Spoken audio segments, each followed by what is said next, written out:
So, write down the date, July 8th, and today's subject is going to be the topic of truth. Okay, so write down truth. Do any of you have any guesses on how this could possibly ever relate to sports psychology? Okay, what have we talked about a lot within the mind? There's illusions, correct? Thoughts. So what's an illusion? Something that like what you said, like fogs up the mirror. Yep, for sure. What were you going to say, Brody? Like something that like twists your mind and you don't like understand it. So, yes, an illusion is something you think is real, but is actually not real. Does that make sense? Let's write that down so we remember that. That's important for today.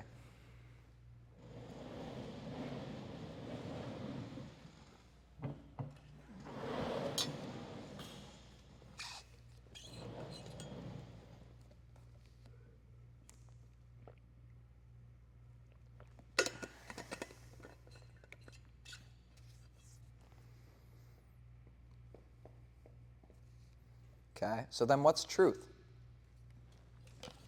Like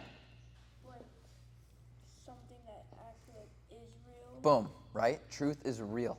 Write that down. Truth is reality. So if it's not truth, it's fake. Does that make sense? Yeah. So we're going to dive in today on what we want to focus on within the mind that can help us orient us more towards truth, which is going to help us grow faster. Does that sound good? Yep. So we get how truth has to do with the mind? Yep. Awesome. Okay. What do you think, boys, is the problem? Does that smartboard look darker to you today? Yeah. What the heck? I gotta figure that out.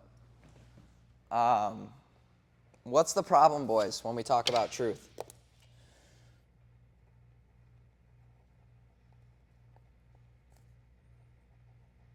Someone. Like on the board, Yeah. What's the problem? we care more about being right than what is right. So what does that mean? That's beautiful, right? We care more, most tend to care more about being right than what actually is true and is right. Does that make sense? Yep. Would you agree? I would say most people just want to be right, not necessarily do what's true and real. Does that make sense? Yep. So this is all about growth, and this whole class is about growing, correct? Evolving, continually upgrading, continually getting better. Okay. If we want something to be true because we want it to be right, so we can confirm our previous thinking or ways of thinking, is that going to get us stuck more than if we focused on just what is true in general, not what we think? Yes. So are we going to grow faster or slower if we orient towards truth? Faster. Boom. See that? So that's what today's going to be all about, is orienting towards that truth, which is going to help you grow faster. Does that make sense? Yep. Okay. The cause of us wanting to be more right than what actually is true and what is right is called ignorance. Okay. Have you guys heard of this term before? Yeah. What is it? The lack of knowledge. Okay. It can be lack of knowledge, right? But it also can be thinking you know when you don't know. Correct? Right? So an example I had, kids, is in my first class, I had someone come up to the class and they started pouring water into that cup. Okay, and I told him not to stop pouring water into the cup until I say stop. I never said stop. And he kept pouring and pouring and pouring, and the cup was overflowing. Okay, the reason I'm not going to do it every single class is because it makes a mess every time. But what do you think that's an analogy for?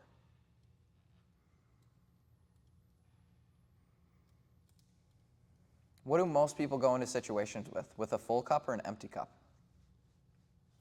Full. They think they know. They think they already know what's going on, right? Or someone that goes in with an empty cup, are they very open to being wrong or learning new things? What's going to grow us faster, the empty cup or the full cup? Empty. Write down.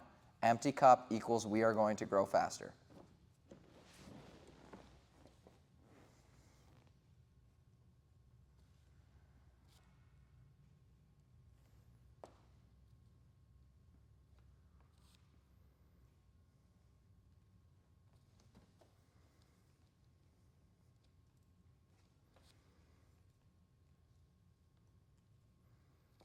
Does that make sense, boys?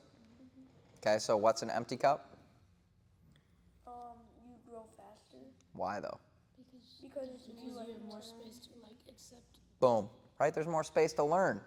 If you go in and you think you know, right, which is ignorance, can you learn? There's no room, right? It's like trying to pour water into a cup that's already full. Make sense, boys? Yep. Great job so far. Okay. So let's dive into that a little more, boys. Okay. What is growth?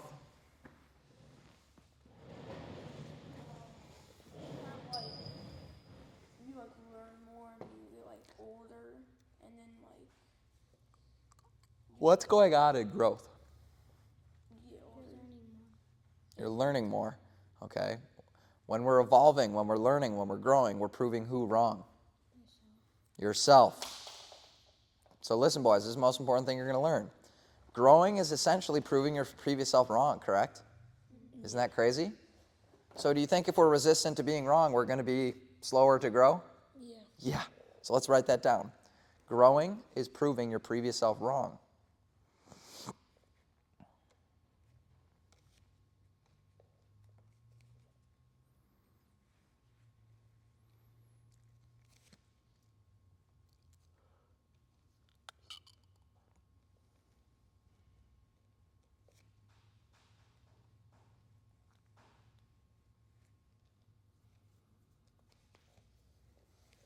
Beautiful. You all got that? Yep. Now, I want you to write down those two words up there, inconsistency versus upgrading. Let's write down those two words. Inconsistency versus upgrading.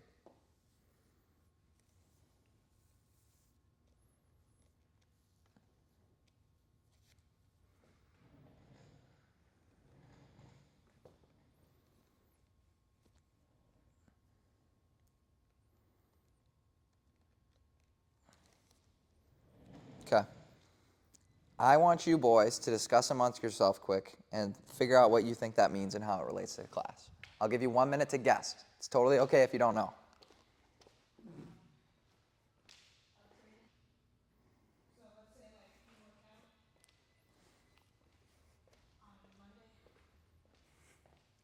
On Friday. Then next week, Tuesday. That's inconsistent. That's good. So we know what inconsistency means. That's awesome. Now, how that relates to truth, right, and evolving, because we learned that growing is what?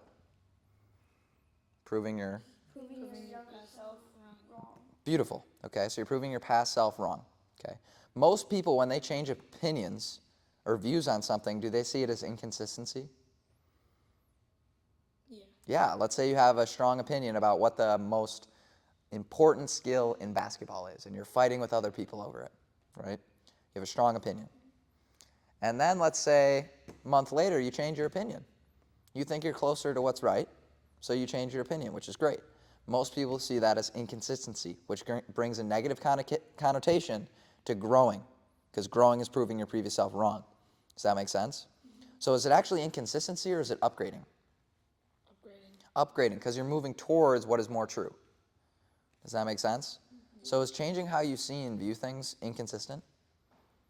No, it's upgrading. Make sense? So should we really, really hold on tightly to opinions just because we've thought it for so long?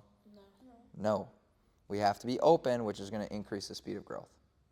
Cool? So ignorance is when we close ourselves off. When we have a full cup, we're closed off, correct? So the solution to ignorance is what? Like letting it all out. Opening, right? So we open, we empty our cup. We're open to accepting or being wrong to grow. Are we all on the same page? Cool. You guys are doing really, really good.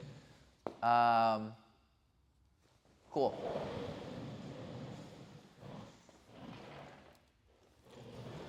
Truth. All right. Truth. So we already defined what truth is. What is it? It's something that's real. Something that's real. Beautiful. We're going to talk about two different types of truth. Okay? So the first one I want you to write down is subjective truth. Let's write that down. We've talked about that word before in this class, right? I think. Yeah, we definitely have.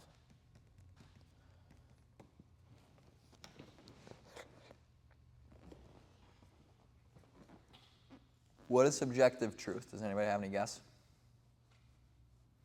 It's okay if you don't.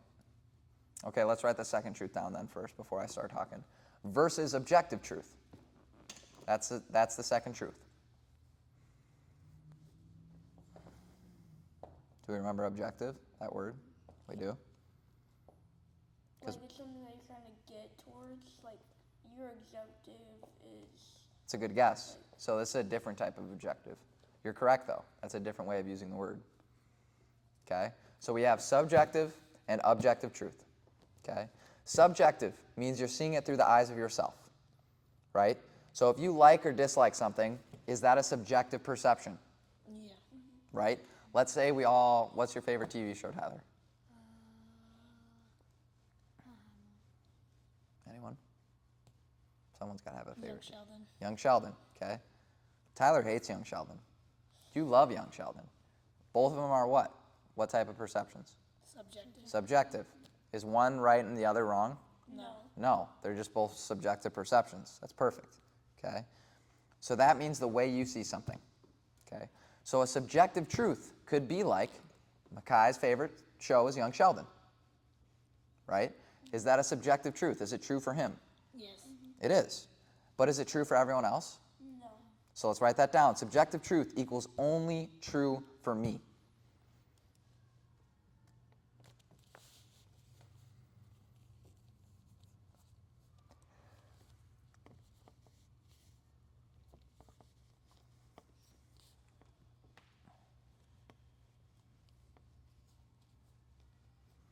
Okay? Now, if it's a subjective truth, can it change? Yes. Boom, that's important. Write it down. It can change. Super important to understand that. So do you guys get the reference, put a lot of chips on the table? Not really. So it's chips means in poker. So if you put a lot of chips on the table and you win in poker, you win a lot of money. Okay? Chips could be an analogy for energy. If I put a lot of energy into something, okay, hopefully I'm putting it into something that's good and helpful for me, correct? Because if it's not, I'm not going to get really good results. Okay? Do you think we want to put more chips into something that is susceptible to change if we're talking about truth? Or would you rather focus on the truth that's always there, that's timeless, that never changes? Never changes. Because then is that the one that's going to get you results faster? Because it's always been that way. Does that make sense? So what do we think objective truth is? Like how it actually is. Is it, boom, how it actually is, and is it true for everyone? Write that down. Objective truth means it has to be true for everyone. Does objective truth change? It's timeless. That's a good word to write down, timeless.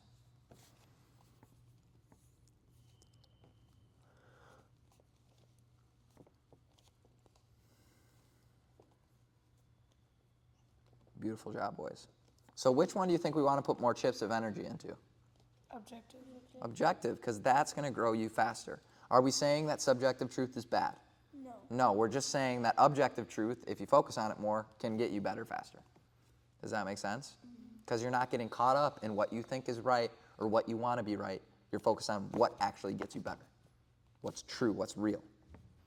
Make sense? All on the same page? This is complicated stuff, but we're kind of getting it? Cool. I've had 4 classes, so I've had time to practice and make sure we get it on the same page. How many different worldviews are there? So what's a worldview, boys? Like the whole world, like use it like either the same way or a different way. Okay, you're close, right? So do I have a worldview? Yeah. Do you have a worldview? Yeah. Are they different? Mm-hmm. Okay. How many worldviews in the world do you think there are? 8 billion. 8 billion. You could say they're infinite if you take into account. Wouldn't it change? Well, I'm using it as the amount of people on Earth, right? So 8 billion is the amount of people on Earth, okay? But say you took into account living beings, then it could be essentially infinite. We wouldn't be able to count that number, right? Because they also have a worldview. It's a lot different than a human worldview, but it is a worldview, okay? But let's just go with 8 billion because that's what I've done in the other classes. Let's write that down. There's 8 billion different worldviews. Isn't that crazy? 8 billion people see the world differently than you see it. Are we saying that any of that's bad? No. But why is it important to know? Does anybody really know what they're doing? No. Do we know a lot less than we like to let ourselves think we do? Yeah. Yeah. We know so little, you guys. Now, some people get scared of that, but it actually can be very, very inspiring. Why? There's so much room to what? To like fill up the Grow. There's so much potential, right? And so the reason we're not growing faster is because we're not orienting ourselves towards what's objectively true. Again, not saying subjective truth is bad. It's great, but if we focus more on that than objective truth, that's where we kind of have a stagnant growth. We don't grow much. We're not evolving. Our perception, at least. Does that make sense? So that's why it's important to know everyone sees the world differently, so no one has it figured out, boys. Now, this is where it gets tricky. I want you to draw a picture of a star right now. Do you boys know what the North Star is? Yeah. Yeah. Okay, so the North Star is in the sky, correct? Can you move towards the North Star? I can move towards it, right? I can walk towards the North Star, correct? Okay, but can you get there? No. No. That's objective truth for all of us right now. No one has it fully figured out. No one has fully found the answers, and we probably never will be. But can we get closer? We sure can, right? Because your parents, right? Your parents, were they just like you at one point? Yes. So they don't have it figured out. But are they probably closer to the North Star? Because they've had longer time to evolve their learning. Does that make sense, boys? So just because we can't get to the North Star, or at least we haven't yet, does that mean we shouldn't strive towards it? No. We still have to move towards it. Does that make sense? And that's focusing on what's timeless, what's true all the time for everyone. Make sense? Yep. Cool. Do you see how it correlates with the different worldviews, the North Star analogy? But the biggest thing is, should it be inspiring for you to know that nobody really has it figured out? Yeah. Yeah. You are so capable of being whoever you want to be. All those people you look up to and think like, wow, I could never do that. Promise you can. Everyone puts their pants on in the morning. What does that mean? Everyone's human, right? Everyone has their fears, doubts, mistakes, lack of confidence. Everyone has that. Okay? What causes us less confidence is we misaccurately perceive that people know what they're doing and fully confident, right? Cool? We on the same page? You guys are doing a really, really good job. Brody, do you have time on your phone? Wait, what do you mean? Like, what time is it? 1:35. Got it. Okay, we got time. So, let's talk about this, boys. Learning. Okay, what is learning? Like Growing. growing. Yeah. Okay, growing. And getting like smarter. Okay. So normally that has to do with a lot of what? Teaching. Teaching, yes. Do most people, when they think about learning, accumulate meaning? Just try and store up as much info as possible? No. Yeah. I would argue, yeah, right? When someone's trying to learn, they're trying to fill in as much information as possible. Okay. Now, this isn't a bad thing, but if you're seeing all the new information, so boys, this is my perception and this is the knowledge I learned. If you're knowledge, you read a bunch of books, which is great, but you see that information the same way, are you really growing that much? No. You're seeing it from the same perspective, the same subjective perception, right? So what do we have to do while we learn with knowledge? Do we have to see it in a different way? Yeah. Yes. So what matters more, perception or necessarily the knowledge that you store up? Perception. Perception of the knowledge. Does that make sense? So that's why it's super, super important to understand how we're interpreting what's going on. Do we get that? Yeah. So I want you to write that down. Learning isn't just about storing knowledge.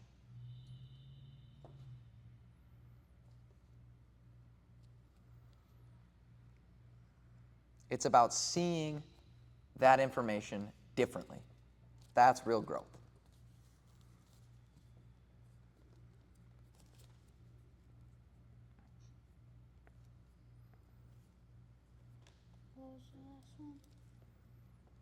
It's about seeing that information differently.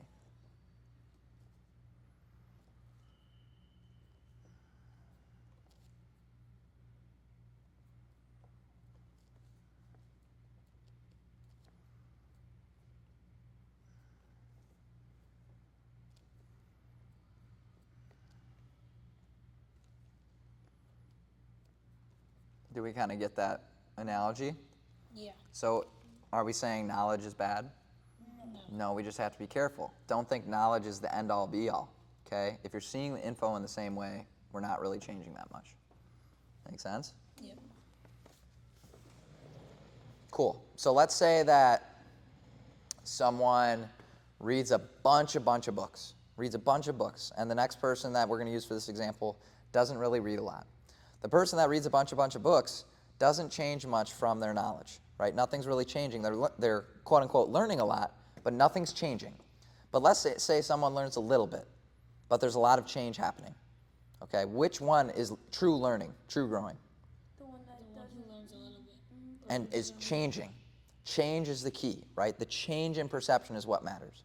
Does that make sense? You guys are doing a really, really good job.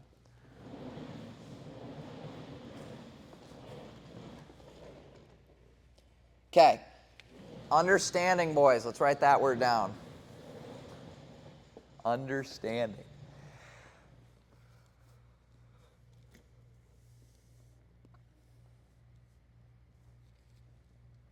Okay. Now, what is understanding, boys? Understand what something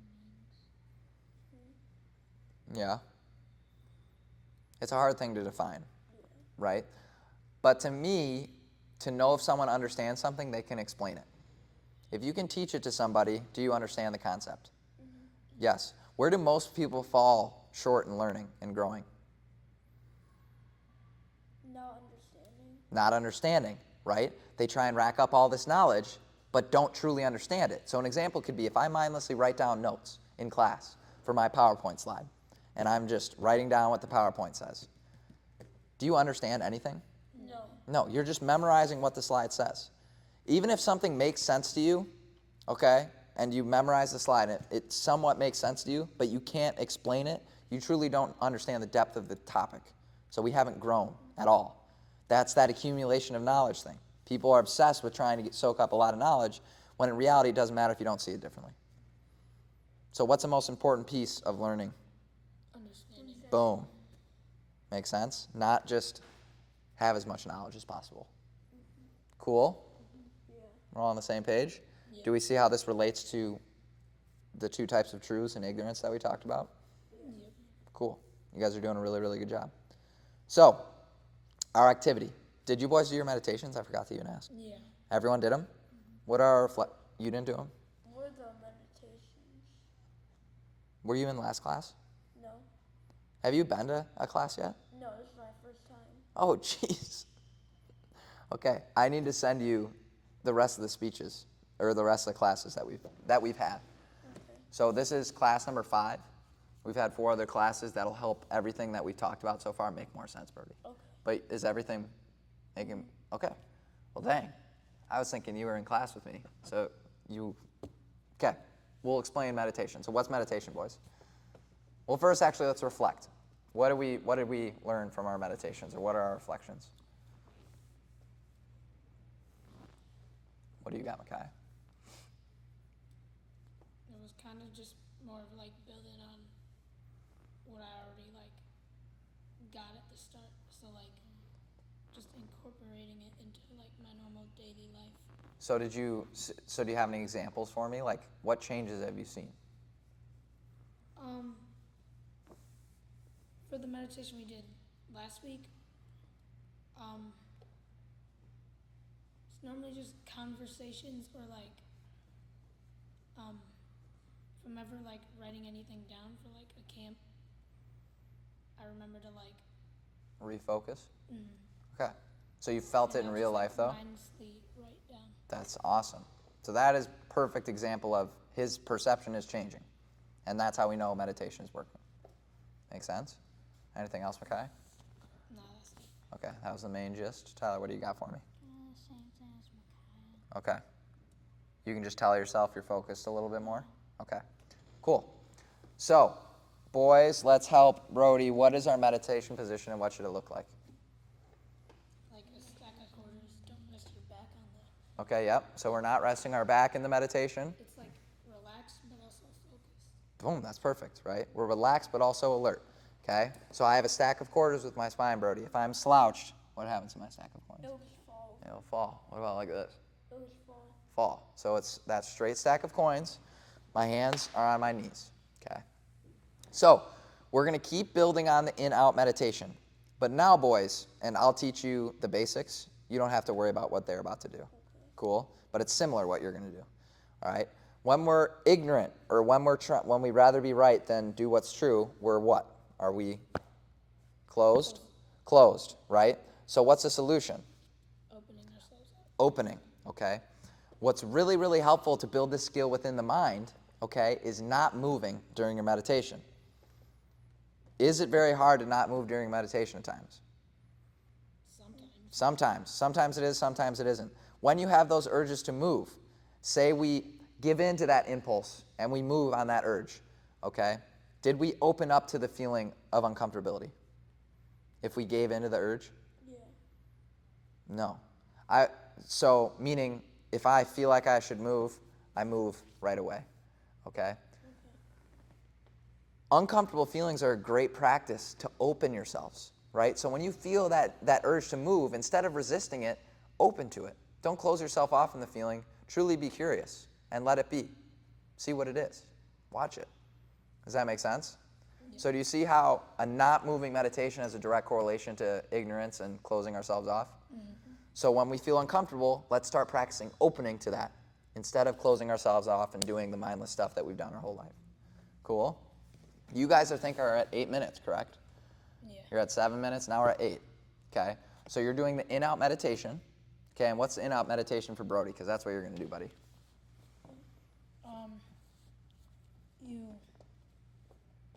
Okay, so you get the stance, you close your eyes, and you just think, and like whenever you like feel your brain like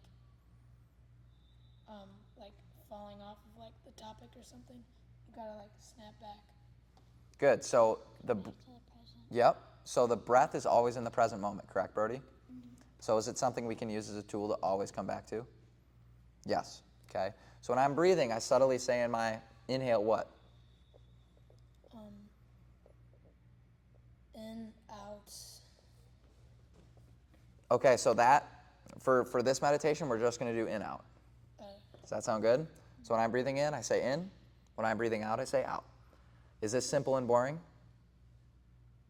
It is. It's designed that way, though. Why, kids? So that like you pay attention to other stuff and like. Well, when you get bored, what does your brain do? Just shut off. It goes off. Is the losing yourself and coming back what it's building? Yes. So it's designed perfectly, right? You get to see your crazy brain. That's what we're trying to show you, how crazy our mind can be sometimes. So you can see the problems and stop them, right?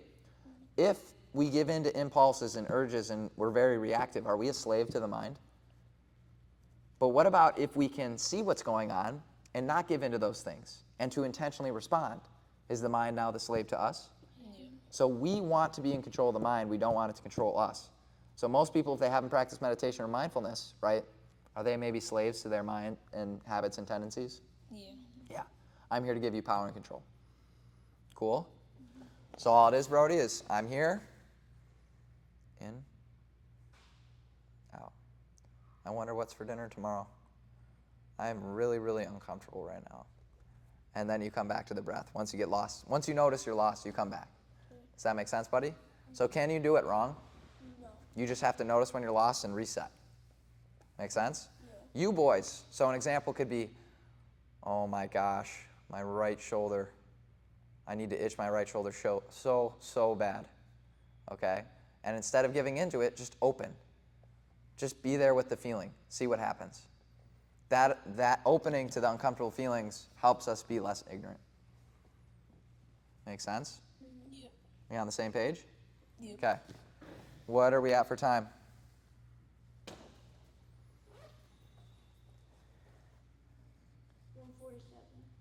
Beautiful. Okay, so we got time to do a full meditation round. Sound good? Yep. So you're going to go for 8 minutes. You only have to do, so it's 5 days a week, no weekends. You're going to go for 8 minutes today, but you only have to do 5 minutes on the other days because you're new. Does that make sense? But since they're going for 8 minutes, might as well get you better. Okay. Cool? So you guys are really trying to focus on what? Our breath. Well, Well, yes, staying in the present. yes, but also what to uncomfortable feelings? Open up. Open. Is that the whole point of today? The reason your focus isn't going to be that, Brody, is because we have to start the basics. We can't get to that point yet until you've meditated for a while. Cool? Are there any questions? No? Okay. You think we can do 8 minutes? Let's do it.